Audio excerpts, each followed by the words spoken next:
Esse capítulo 4 de Marcos, nós temos algumas parábolas aqui faladas, né, por Jesus. E é importante a gente perceber e compreender desde o início, quando queremos estudar essas parábolas, o contexto que isso está acontecendo. Marcos, ele disse que Jesus estava ali nas margens do Mar da Galileia e havia uma grande multidão em torno dele. E ele começou então a ministrar, a ensinar aquela multidão. Você olha aí no final do verso 2,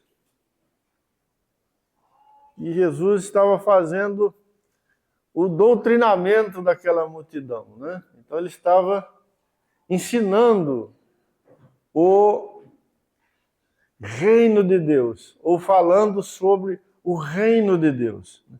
Porque mais para frente, quando indagado acerca da parábola, ou das parábolas que ele estava contando, né? Ele disse que aqueles que estavam em torno dele, né, os que ele chama os de dentro, era dado a eles conhecer o mistério do reino de Deus. Mas aos que estavam de fora, ou do lado de fora, a estes não era dado conhecer o mistério do reino de Deus. Então, o doutrinamento do Senhor Jesus, aqui nesse momento, se refere à revelação do mistério do reino de Deus.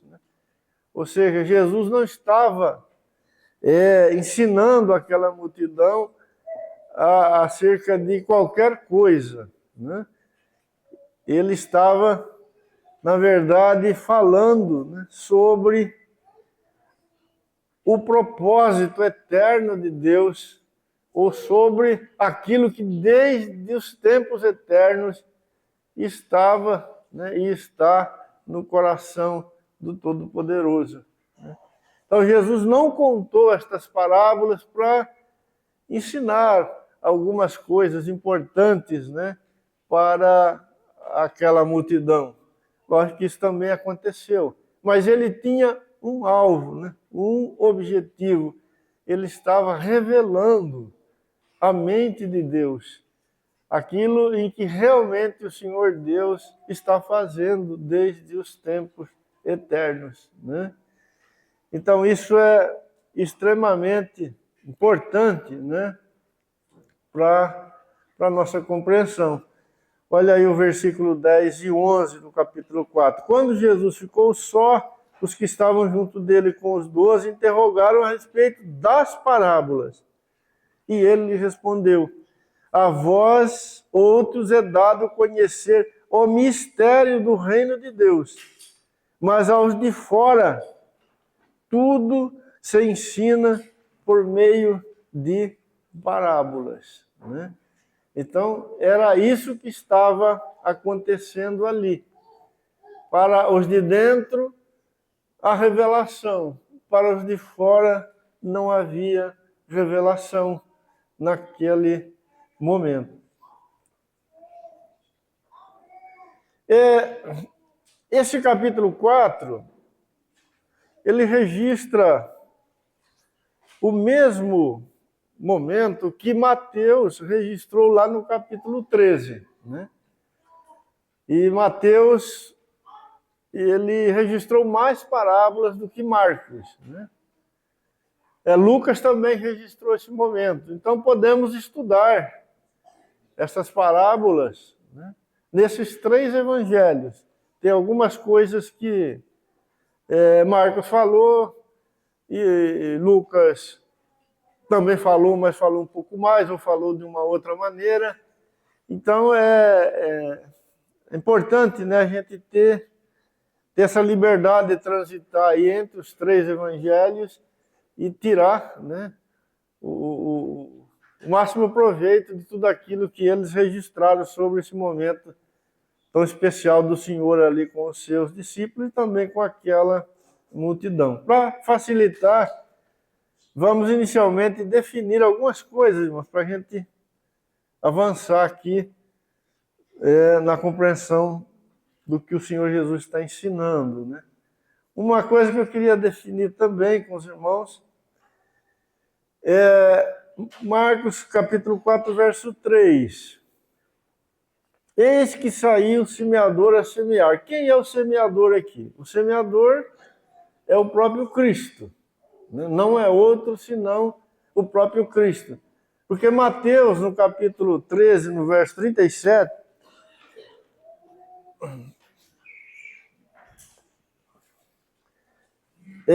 quando ele está falando sobre a parábola do joio, né? O Senhor nesse dia também contou a parábola do joio. No versículo 37, está escrito assim, ó, e ele respondeu, o que semeia a boa semente é o Filho do Homem, né? Então nós sabemos que o Filho do Homem é o Senhor Jesus, né? As Escrituras falam claramente sobre isso. Então, o semeador, aqui nessa parábola que acabamos de ler, é o próprio Cristo, né? O campo aonde a palavra ou a semente foi lançada, né, é o mundo. Mateus, no versículo 38 do capítulo 13, ele fala isso, ó, o campo é o mundo. O campo é o mundo. Ou seja, o semeador saiu e semeou. E ele semeou aonde? No mundo. Né? A semente, aqui em Marcos, né, é a palavra de Deus.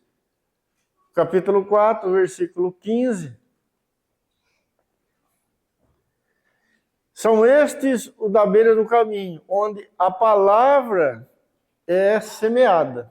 Então, a semente lançada pelo semeador é a palavra de Deus. A palavra eterna de Deus, que é lançada no mundo.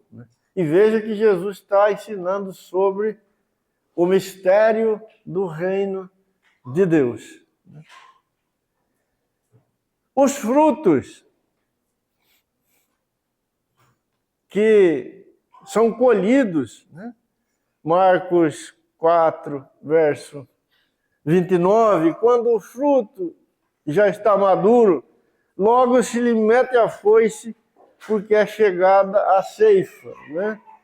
Ou seja, os frutos que serão colhidos como resultado desta semeadura são os filhos de Deus, aqueles que são gerados, né, por esta semente ou por esta palavra que está sendo lançada, né, no mundo. Marcos não falou disso, mas o apóstolo Pedro, né, na sua primeira carta, no capítulo 1, vamos abrir lá rapidão. Hã? Não. Fiquei de fora. 1 Pedro, capítulo 1.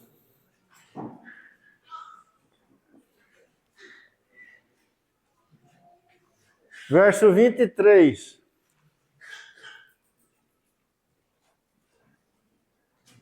Os estudiosos dizem que o Evangelho de Marcos, na verdade, poderia ser chamado o Evangelho de Pedro, né? Marcos foi quase que um escrivão de Pedro. Pedro é que está por trás do Evangelho de Marcos, né? Então diz assim, 1 Pedro 1,23, pois fostes regenerados, não de semente corruptível, mas de incorruptível, mediante a palavra de Deus, a qual vive e é permanente. Pois toda a carne é como a erva, e toda a sua glória é como a flor da erva. Seca-se a erva e cai a sua flor. A palavra do Senhor, porém, permanece eternamente. Ora, esta é a palavra que vos foi evangelizada, né? Então, os frutos ou os filhos, ou os gerados, né, por essa semeadura, são aqueles que são regenerados, né, pela palavra de Deus, que o semeador saiu a semear, ou seja, lançar no mundo. Dito isto, irmão, vamos avançar um pouquinho mais. O semeador, tanto o semeador como a semente e a própria semeadura que envolve, são descritos, né, aqui nesta parábola, eles não são deste mundo. Amém? O semeador, ele é dos céus. A semente também é dos céus. Né?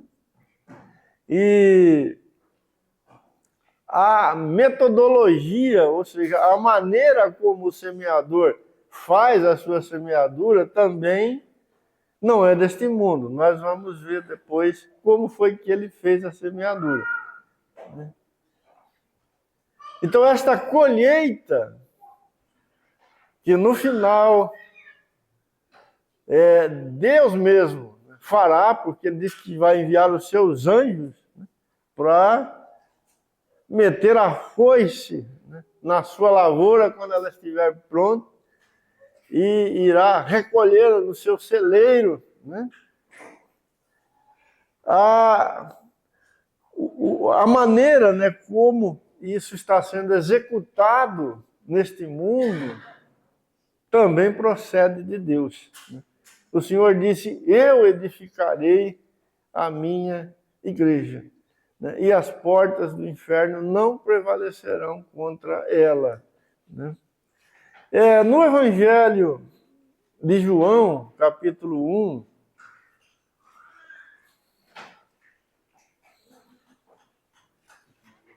verso 14,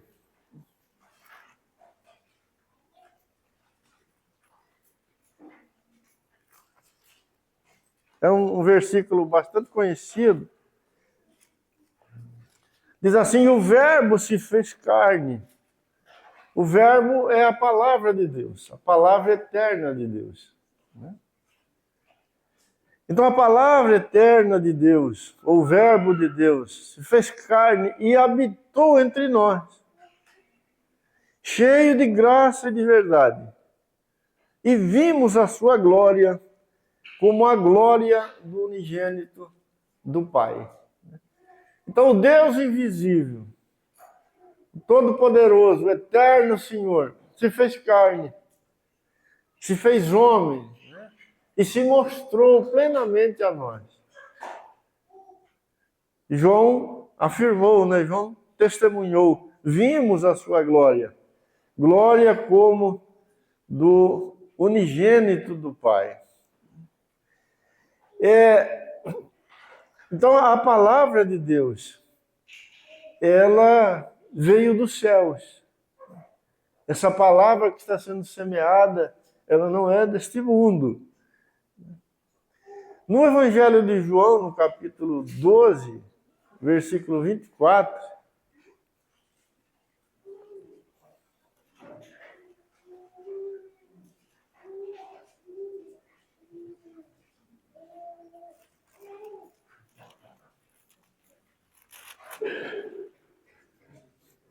Jesus disse assim: em verdade vos digo, que se o grão de trigo caindo na terra não morrer, fica ele só.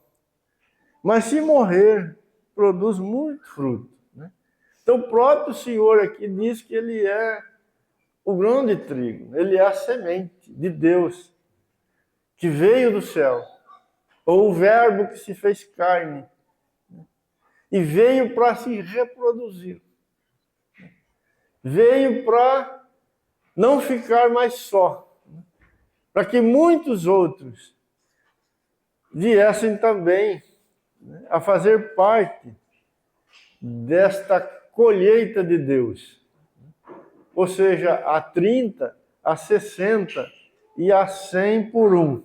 Né? Jesus disse, se eu não morrer, eu vou ficar só. Eu sou o trigo, o bom trigo. Né? Mas se eu morrer, eu vou dar muito fruto. Uma colheita 100 por um é uma grande colheita. Você pode fazer as contas aí, né? Você plantar um grãozinho, ele produzir 100 é bastante. Se você plantar um saco de semente, ele produzir 100, em qualquer cultura é uma grande colheita.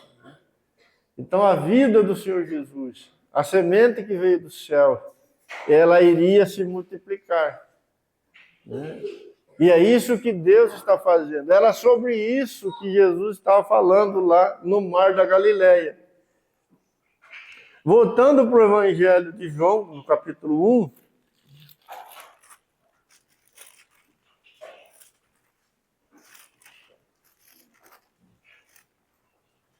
no versículo 13,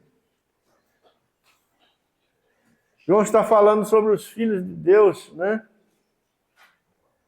E ele diz assim, os quais não nasceram da carne, aliás, não nasceram do sangue, nem da vontade da carne, e nem da vontade do homem, mas de Deus. Né? Então, essa grande colheita, ela será alcançada porque ela é a vontade de Deus. Deus quer isto. Isso está no coração do Senhor, desde a eternidade. Ninguém, absolutamente ninguém, poderá impedir Deus de obter isso. O celeiro de Deus não ficará vazio. Ele não será decepcionado, né? Ou seja, não vai chegar o dia da colheita e ele, com a foice preparada, sem ter o que colher, não. Ele vai ter a sua lavoura pronta, né? Para colher com abundância, porque o semeador é o próprio Deus. A semente é o próprio Filho de Deus que veio a este mundo e se manifestou através da sua palavra. Né? E a maneira como isso está sendo feito, né, também procede de Deus. Em Mateus 16, verso 18, se você quiser olhar aí, o Senhor Jesus disse que eu vou edificar a minha igreja, ou seja, o grande agricultor aqui, né, é o próprio Senhor. Né? Ele não perderá a sua colheita, ou não fará um plantio que não chegará aos frutos esperados e desejados por ele desde a eternidade. Ele é suficiente para fazer isso. Né? E esta é a nossa segurança, né? E a nossa alegria. Eu queria também chamar a atenção dos irmãos para os métodos deste semeador aqui. Ele é muito diferente de qualquer semeador que nós conhecemos. Eu, na minha adolescência e começo de mocidade, eu morei no sítio, eu plantei bastante, eu entendo um pouquinho de plantação, né? E ele é muito diferente de qualquer semeador. Ele não faz as coisas do jeito que os semeadores aqui deste mundo faz, né? Porque veja o que ele fez. Me acompanhe. Marcos capítulo 4, verso 3 ao 7. Ouvi, eis que saiu o semeador, e ao semear, uma parte caiu à beira do caminho. E vieram as aves e a comeram. Nenhum semeador faz isso. O semeador não joga as suas sementes na beira do caminho. Ele sabe ali que a terra ali é dura, né? O chão é pisado, e que a semente vai ficar ali por cima da terra e as aves vão comer. Não tem como, né? Mas esse semeador aqui, ele joga a semente na beira do caminho. Ele chega e joga, né, as suas sementes nesse terreno duro. E a semente fica exposta. Né? E ele faz mais. Verso 5. Outra caiu em solo rochoso, onde a terra era pouca. Mateus fala que outra parte caiu sobre as pedras, né? Nenhum semeador joga semente em cima das pedras, né? Você que já plantou alguma coisa lá no seu quintal, você não joga semente onde está concretado. Você faz isso? Mas esse semeador aqui, ele joga em cima do concreto, assim. Onde só tem um pouquinho de areia, né, de poeira. Essa semente que cai ali, né, tem um pouquinho de terra, um pouquinho de umidade, ela nasce logo. Né? Mas nós vimos o que acontece depois. Né? Quando sai o sol, ela sente, né, o calor, aí por não ter raiz, ela seca e morre, termina aí. Verso 7. Outra parte caiu entre espinhos. Veja que esse semeador aqui, ele não prepara a terra, pelo menos toda a terra, para fazer a semeadura. Ele joga a semente no meio do mato. Semeador deste mundo não faz isso. Mas esse aqui, que veio dos céus, ele faz, né? Ele joga a semente no meio dos espinhos, onde tem bastante erva daninha, onde não foi arada a terra, né? Onde está cheio de pedra, na beira do caminho. Ele joga a semente para todo lado. O que acontece? A semente que cai no meio dos espinhos, logo elas são sufocadas e não chegam à frutificação, porque as ervas daninhas são mais fortes do que elas, né? Elas acabam sendo destruídas.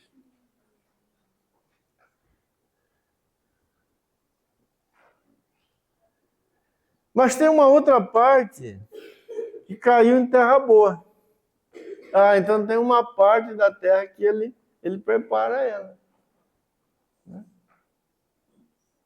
Ele ara essa terra, ele tira as pedras, ele tira as ervas daninhas, né?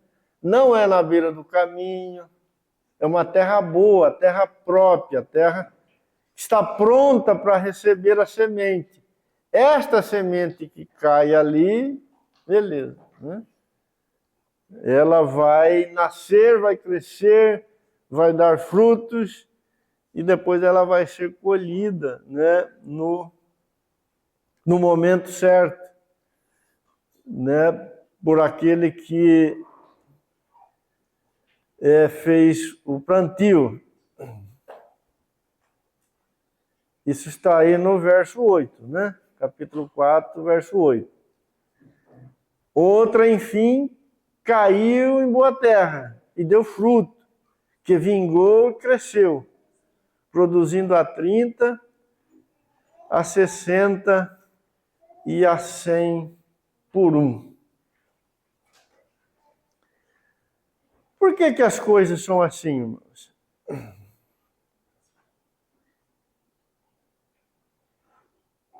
Por que o Senhor Jesus está falando isso?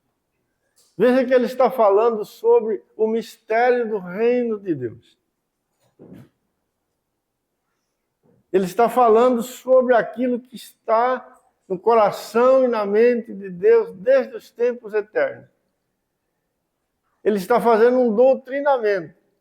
E ele usa esta parábola para ilustrar isto, para contar de uma maneira mais clara, de uma maneira que os seus pudessem realmente entender o que estava acontecendo ali, naquele momento.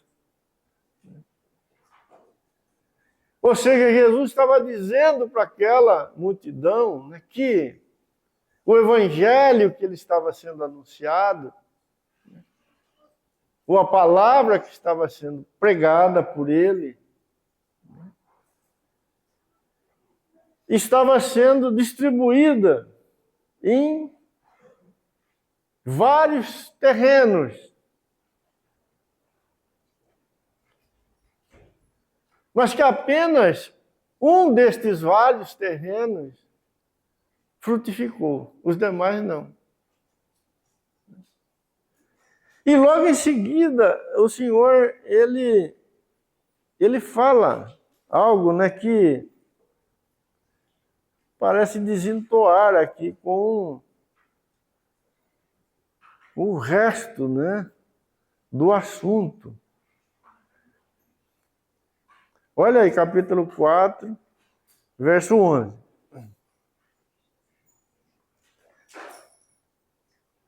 Jesus aqui está explicando a parábola. Eu vou ler o 10 também. Quando Jesus ficou só, os que estavam junto dele com os 12 o interrogaram a respeito das parábolas. E ele respondeu: a vós outros é dado conhecer o mistério do reino de Deus.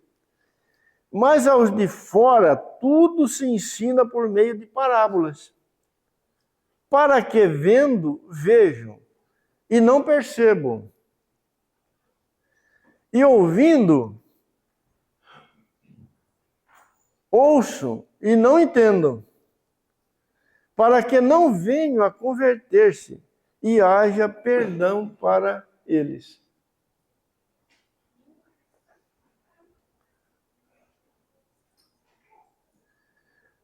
No capítulo 13 de Mateus,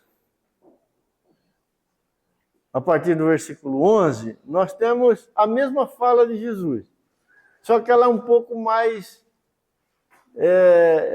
explicada, né, do que a palavra aqui em Marcos. Eu queria que você me acompanhasse lá, Mateus 13,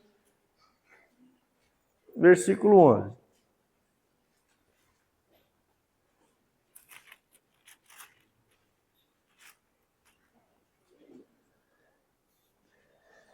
Ao que respondeu: a vós outros é dado conhecer os mistérios do reino dos céus, mas àqueles não lhes é isso concedido. Pois ao que tem se lhe dará, e terá em abundância. Mas ao que não tem, até o que tem lhe será tirado. Por isso, lhes falo por parábolas. Porque vendo, não veem. E ouvindo, não ouvem e nem entendem. De sorte que nele se cumpre a profecia de Isaías. Ouvireis com os ouvidos e de nenhum modo entendereis. Vereis com os olhos e de nenhum modo percebereis. Porque o coração desse povo está endurecido, e de mau grado ouviram com os ouvidos, e fecharam os olhos, para não suceder que vejo com os olhos, e ouço com os ouvidos, e entendo com o coração, e se convertam, e sejam por mim curados.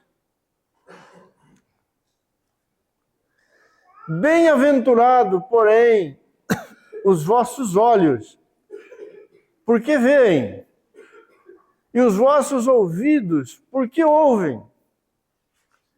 Pois em verdade vos digo que muitos profetas e justos desejaram ver o que vedes e não viram, e ouvir o que ouvis e não ouviram.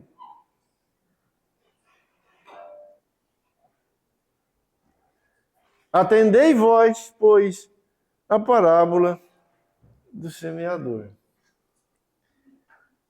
O que estava fazendo, irmãos, a diferença na parábola contada por Jesus entre a semente que chegou à frutificação e por fim foi colhida e colocada no celeiro, e a semente que se perdeu. Aquela que ficou na beira do caminho, aquela que ficou sobre as pedras e aquela que foi sufocada pelos espinhos. O que estava fazendo a diferença?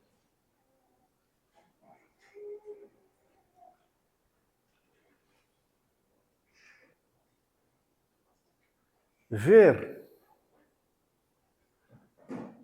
ouvir e entender no coração.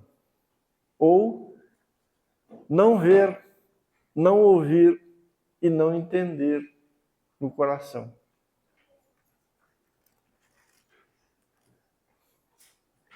Vocês se lembram que, em relação à semente que caiu na beira do caminho, quando Jesus vai explicar a parábola, o que ele fala? Verso 15, Marcos 4, são estes os da beira do caminho, onde a palavra é semeada. Enquanto a ouvem, logo vem Satanás e tira a palavra semeada neles. Lucas, ele acrescenta uma coisa importante aí. Ele fala que aqueles que ouvem a palavra e não entendem, logo vem Satanás e rouba a palavra que foi semeada no coração deles. E por que a palavra é roubada? Porque eles não entendem. E por que eles não entendem? Porque eles não têm olhos para ver o Filho de Deus. Eles não têm olhos para ver, né, aquele que está diante deles naquele momento, como a palavra que veio dos céus, como o verbo que se fez carne, como o centro do mistério de Deus que estava oculto desde os tempos eternos. Jesus está diante dos homens e todos são cegos em relação a isso. Mas há uma parte deles, agraciados por Deus, que recebem da parte de Deus condições de ver, de ouvir e de entender no coração. Ou seja, há uma parte deste mundo, ou um terreno neste mundo, aonde o próprio Deus trabalha, aonde o próprio Deus prepara para que a semente que Ele mesmo vai lançar ali, essa sim, germine e produza frutos para a glória de Deus. O Senhor Jesus está dizendo para os apóstolos aqui e para aquela multidão que está ouvindo eles: se eles não, os de fora, não receberem o que vocês que estão dentro estão recebendo, não alcançarão ou não chegarão ao arrependimento, não serão salvos. Vocês estão sendo salvos porque a graça de Deus está permitindo que vocês vejam quem eu sou.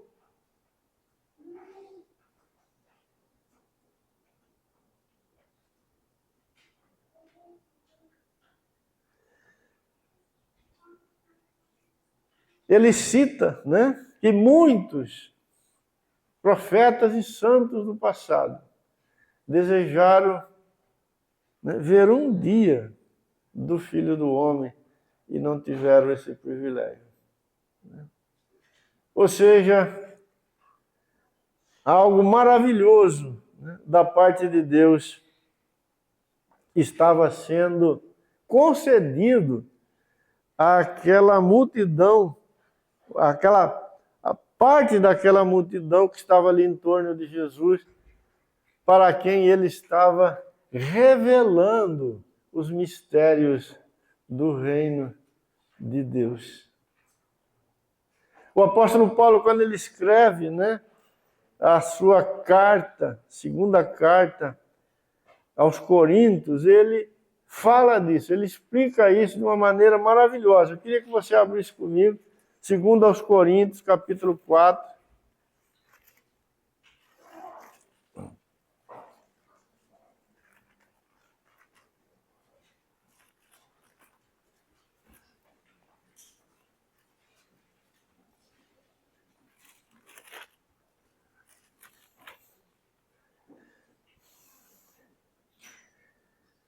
Verso 3.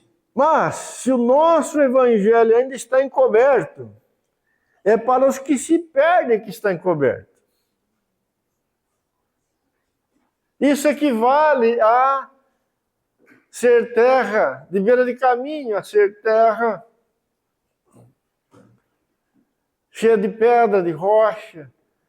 Equivale a ser terra cheia de espinhos e ervas daninhas, nos quais o Deus deste século cegou o entendimento dos incrédulos,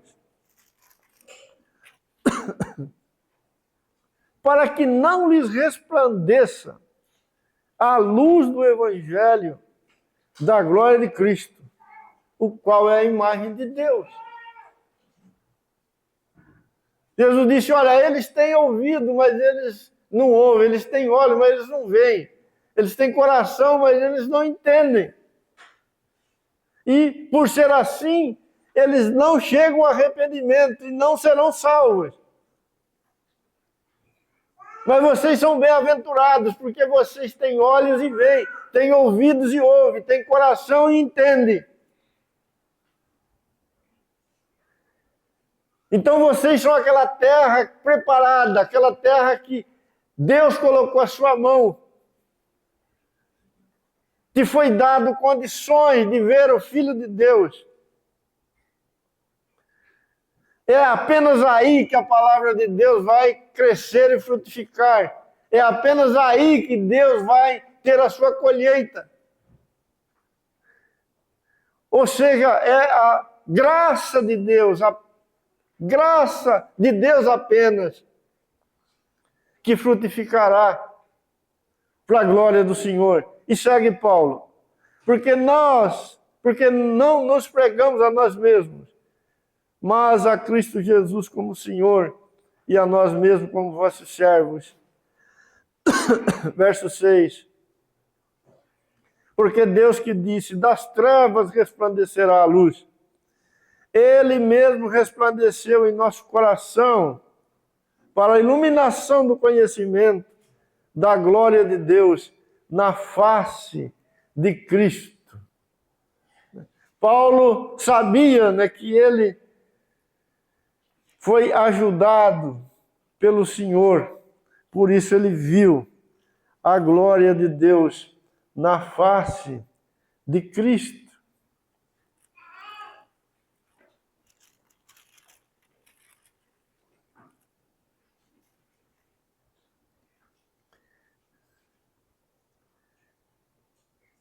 Pois ao que tem, se lhe dará, e terá em abundância. Mas ao que não tem, até o que tem será tirado. Por isso lhes falo por parábolas. Porque vendo não veem, e ouvindo não ouvem, nem entendem. De sorte que neles se cumpre a profecia de Isaías. Ouvirei com os ouvidos, e de nenhum modo entendereis. Vereis com os olhos, e de nenhum modo percebereis. Porque o coração desse povo está endurecido, e de mau grado ouviram com os ouvidos, e fecharam os olhos, para não suceder que vejo com os olhos, e ouço com os ouvidos, e entendo com o coração, e se convertam, e sejam por mim curados. Aonde Deus terá a sua colheita? Aonde este quadro aqui descrito por Isaías for rompido, for desfeito, for quebrado. Quando o Senhor mesmo brilhar no coração do homem. Ou seja, aquela terra que ele prepara com as suas mãos para colocar nela a sua semente. Mas por que o Senhor lança semente para todo lado? Beira de caminho, em cima de pedra, no meio do mato, se ela não vai prosperar.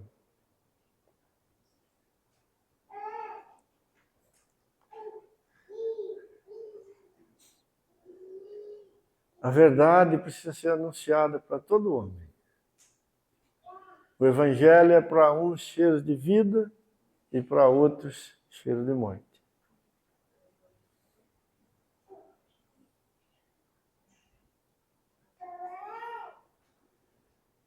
A palavra só vai até a frutificação quando realmente a graça de Deus está operando. Quando o terreno não foi preparado por Deus, ela não chegará à frutificação. Mas quando o Senhor prepara, isso é inevitável. Paulo, escrevendo aos Coríntios, no capítulo 3, ele diz que a igreja, né, é a lavoura de Deus.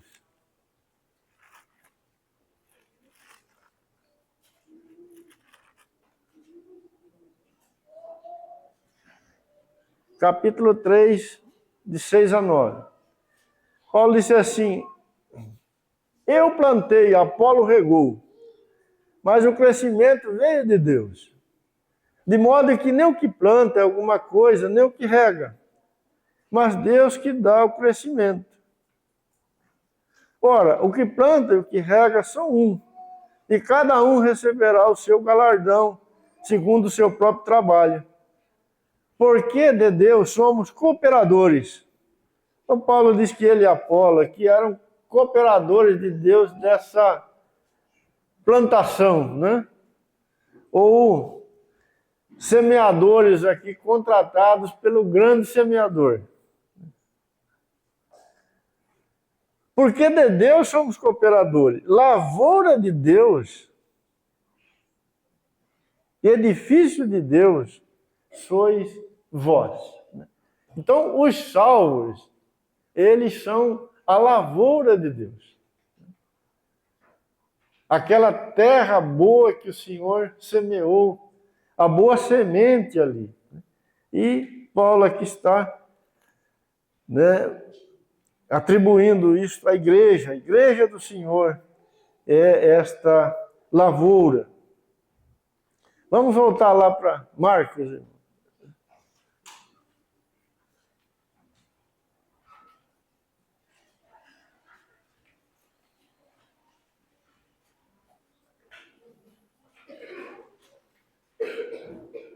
Nessa segunda parábola, Marcos, capítulo 4, verso 26,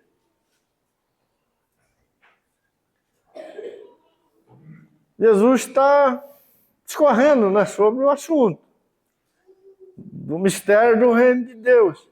Ele diz: o reino de Deus é assim como se um homem lançasse a semente à terra, depois dormisse e se levantasse de noite e de dia, e a semente germinasse e crescesse, não sabendo ele como. A terra por si mesma frutifica, primeiro a erva, depois a espiga, e por fim o grão cheio na espiga. E quando o fruto já está maduro, logo se lhe mete a foice, porque é chegado a ceifa. Então essa lavoura de Deus, essa plantação de Deus, nesta outra parábola aqui, Jesus disse que ela passa por etapas, né?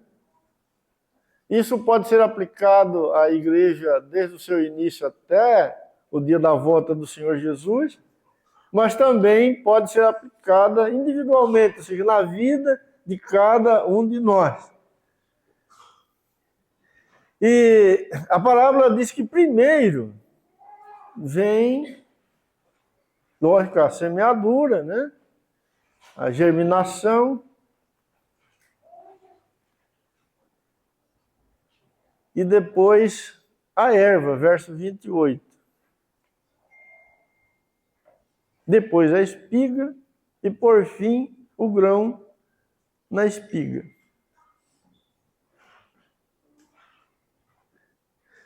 Cada um de nós deve passar por essas etapas aqui. E o Senhor, como o sábio agricultor, né, vai nos conduzir nessas etapas aqui. A nossa vida, ela com Deus, né, ela é iniciada quando somos regenerados, né, pelo Espírito Santo de Deus. Somos feitos novas criaturas, né, em Cristo Jesus. O Senhor Jesus disse a Nicodemos que todos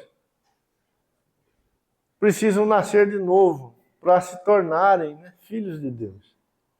E que aquele que não nascer de novo não pode entrar e nem ver o reino de Deus. Todo aquele que será colhido e depositado no celeiro eterno de Deus como um fruto cheio na espiga, um dia foi semeado pelas mãos desse maravilhoso agricultor. Que Mateus ele coloca um pouco diferente, né? Quando ele fala da parábola do joio, lá ele diz que os que são semeados não é a semente. Ele diz que são os homens que são semeados no campo, né? Jesus ele faz uma abordagem um pouco diferente, né? Aqui na parábola que nós lemos, o que é lançado no campo é a palavra. Na parábola do joio, ele diz que o que é lançado são os homens, né? Então, as duas coisas estão juntas.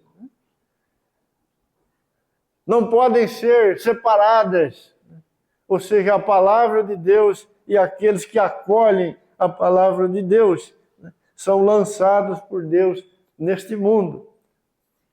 E voltando aqui a Marcos 4, né, essa lavoura de Deus, ela tem o seu início lógico na semeadura e no nascimento. Todo filho de Deus foi nascido de Deus, gerado por Deus. E foi gerado por esta palavra de Deus, como vimos lá em 1 Pedro. Uma palavra eterna, uma palavra incorruptível. E a primeira fase desta vida que temos como lavoura de Deus, descrita aqui por Marcos, é essa fase de sermos erva. Quem já foi numa lavoura de trigo, por exemplo, né? O trigo, quando é novo, assim, que ele nasce, ele é bem frágil, né? E o vento não precisa ser forte para tumbar ele para tudo quanto é lado, né? Ele não tem resistência, né? Se o vento hoje está numa direção, ele entorta para cá. Se amanhã o vento inverter, ele entorta para lá. Por isso que Paulo, quando escreve aos Efésios capítulo 4, e está falando do perigo dos enganos, né, ele diz assim, para que vocês não sejam, né, levados em redor por todo o vento de doutrina. Porque o fato de ser criança em Cristo, existe esse risco, né, de ser movimentado em todas as direções. Porque é assim com a planta nova, com o pezinho de trigo novo, pode ser o milho, o feijão, todas as plantas são assim. elas não têm resistência. Mas ela é uma fase extremamente importante. A planta precisa ser bem cuidada aqui, né? Ela não pode sofrer a concorrência, né, das ervas daninhas, ela não tem resistência à seca, ela precisa de água toda hora, né? Não pode ser pisada, não pode ser amassada, ela tem que ficar ali bonitinha, né? Para ela conseguir crescer, criar raízes e se fortalecer. Todos nós passamos por isso.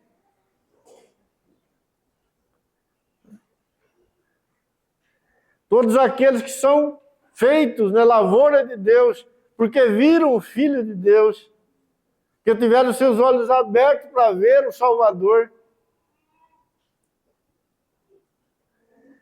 E a frutificação depende muito desta primeira fase. Se a planta não for bem nutrida no seu início,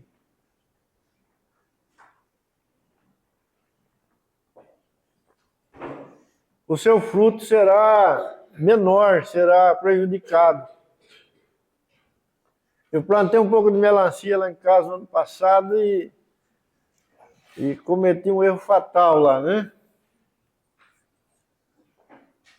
Eu comecei a pôr adubo nessa melancia, e a melancia cresceu, ficou bonita. Aí eu ganhei um pacotão assim de adubo feito com mamona, o Fernando que me deu. E eu não li o rótulo, né? Falei, isso aqui acho que é mais fraco. Fui lá no pé de melancia, coloquei um monte de... Matei tudo, irmão. Não sobrou um pé nem para contar a história. Depois que estava assim grande, bonito, né? Eu esqueci que a melancia ainda era criançona, né? Então a dose foi muito forte, ela não aguentou e morreu.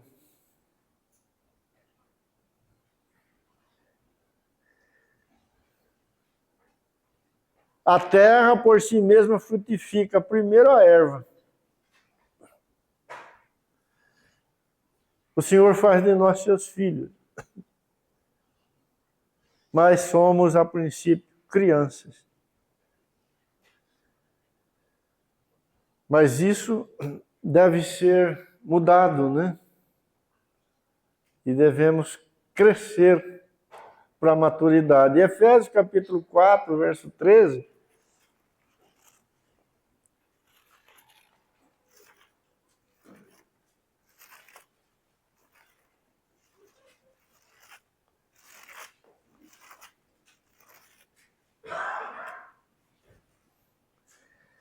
Até que todos cheguemos à unidade da fé e do pleno conhecimento do Filho de Deus, à perfeita varonilidade, à medida da estatura da plenitude de Cristo, para que não mais sejamos como meninos, agitados de um lado para o outro, e levados ao redor por todo o vento de doutrina, pela artimanha dos homens, pela astúcia com que induzem ao erro.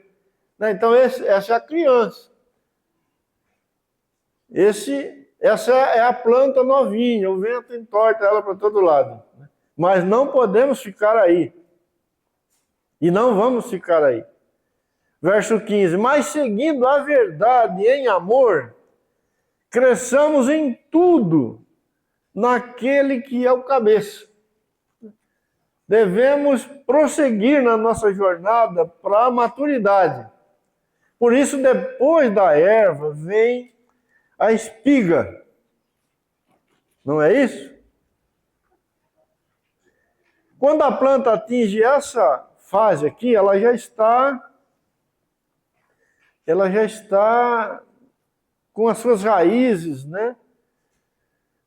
Já bem crescidas, né? Ela já tem resistência, né?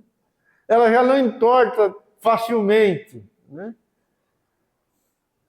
Ela já suporta um pouco mais as dificuldades do ambiente, mas ainda não deu fruto.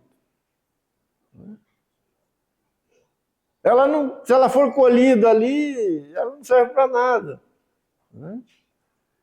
Mas é necessário, né, passar por aqui.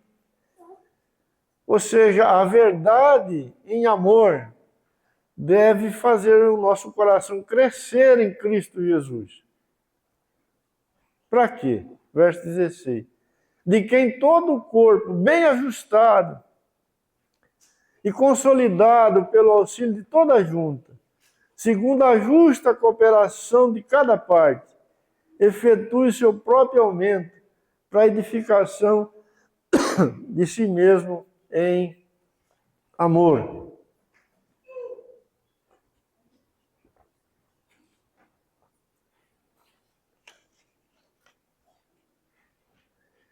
Nesse estágio aqui da nossa vida,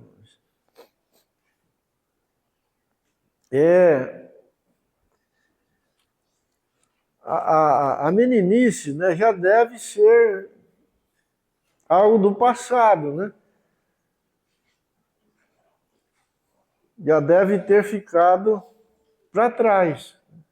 Paulo disse ele fala assim, quando eu era menino, eu pensava como menino, agia como menino, falava como menino. Mas depois que cresci, que me tornei adulto, já não falo mais como menino, nem penso como menino, nem ajo mais como menino, mas sim como adulto. Então, na lavoura de Deus, ou na vida daqueles que o Senhor plantou, ou na vida daqueles que nasceram nessa terra boa, que são descritos aqui como uma frutificação de 30, 60 e 100 por um, estas coisas vão acontecer. Não há como alcançar o grão cheio na espiga, né, sem que primeiro, né, a espiga nasça, sem que primeiro passemos pela fase da erva, né, mas não ficamos lá. Não ficamos lá. Chegamos aqui, né, onde a espiga já pode ser vista. Embora ainda o grão não esteja pronto, mas já pode ser visto.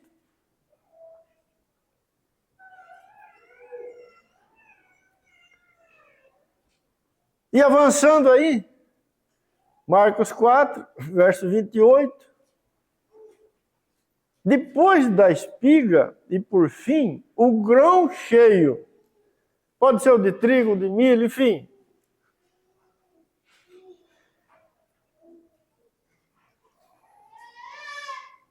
Nesta fase, irmãos, a planta, ela morre. Se você pegar o trigo como exemplo, quando o grãozinho fica bem granado assim na espiga, né? Quando vai se aproximando a época da colheita, a planta começa a amarelar, ela começa a mudar de cor, né? E ela vai secando e vai secando. Quando o trigo está pronto para ser colhido, a planta está morta, está seca.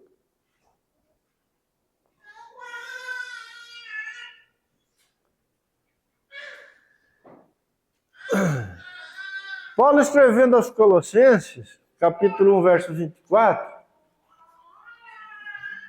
mais alguns versos e nós fechamos.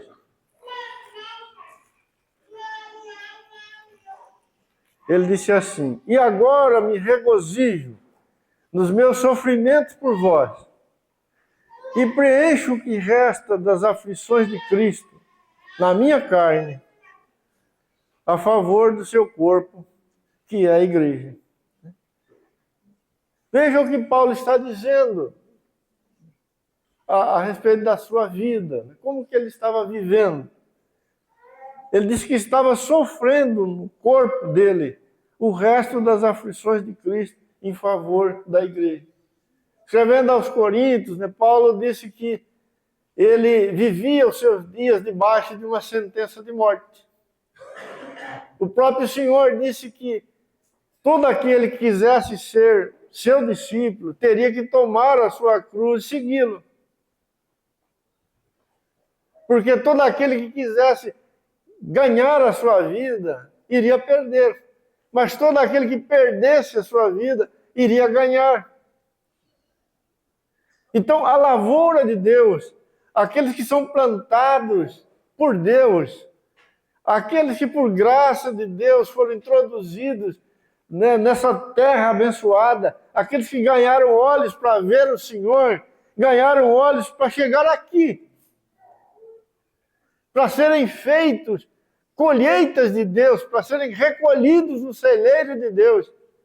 Só que o homem está pronto para ser colhido, né, e colocado nos celeiros de Deus nesta situação aqui, quando ele morre.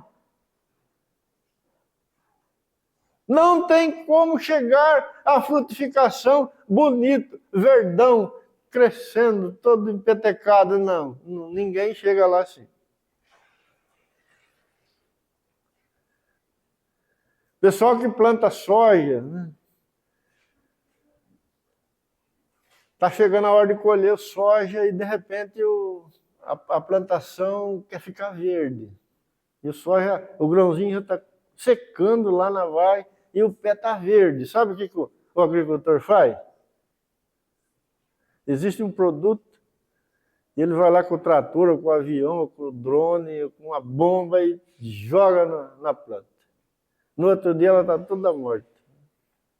Porque ela precisa morrer para facilitar a colheita. O trigo não pode ficar verde para ser colhido. O pezinho tem que morrer, tem que ficar seco. Se o Senhor te plantou, Ele está te levando para este lugar. Antes de ser metido a foice em você e colocado no celeiro eterno de Deus, Ele vai te conduzir à morte em Cristo Jesus, para você frutificar. Eu não quero.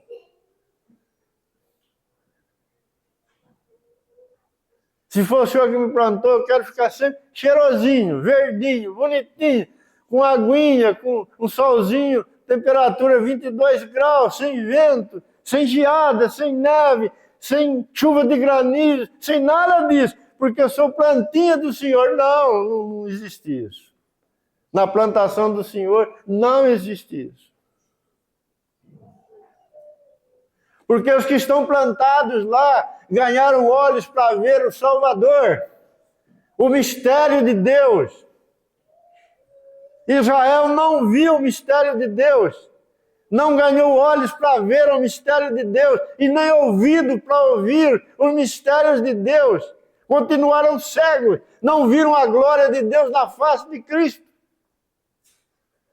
Não se arrependeram, não se converteram. Mas Jesus diz: vocês são privilegiados. Vocês me viram.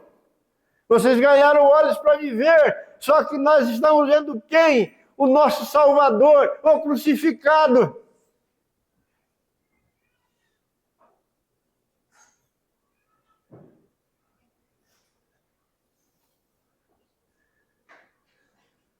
E a quarta etapa é a própria colheita, né? Verso 29. E quando o fruto já está maduro, logo se lhe mete a foice, porque é chegada a ceifa. Paulo disse no final da sua vida: eu estou pronto. Corri a carreira, combati o bom combate, guardei a fé e agora vou receber a coroa da justiça. A igreja do Senhor Jesus, lá no livro do Apocalipse, ela diz: Maranata, vem, Senhor Jesus. O grão na espiga, maduro, cheio, pronto, 30, 60 por um. Ele diz: vem, Senhor, me colher.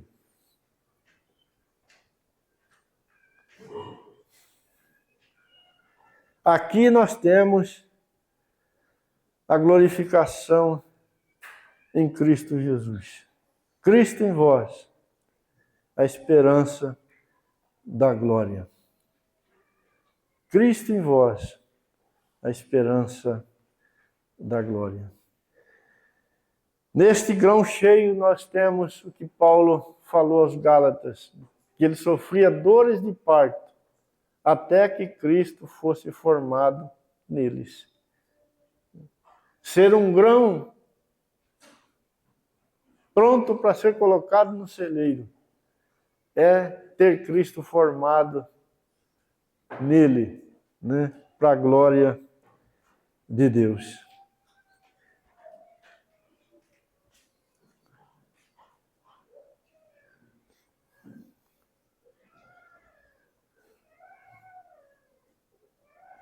Chegar aí, irmãos, deve ser o propósito da nossa vida.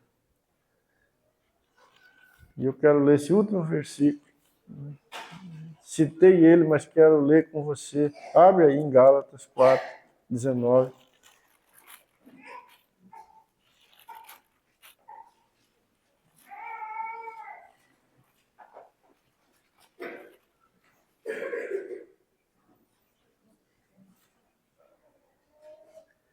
Meus filhos, por quem de novo sofro dores de parto, até ser Cristo formado em vós. Sofro dores de parto, até ser Cristo formado em vós. Quando isto ocorre,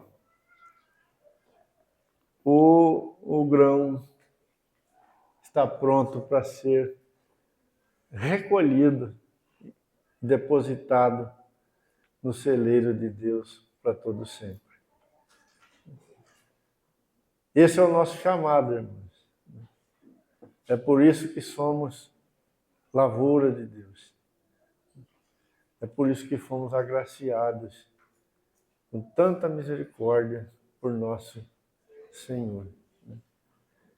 Que a nossa vida honre o Senhor por tão grande salvação em Cristo Jesus.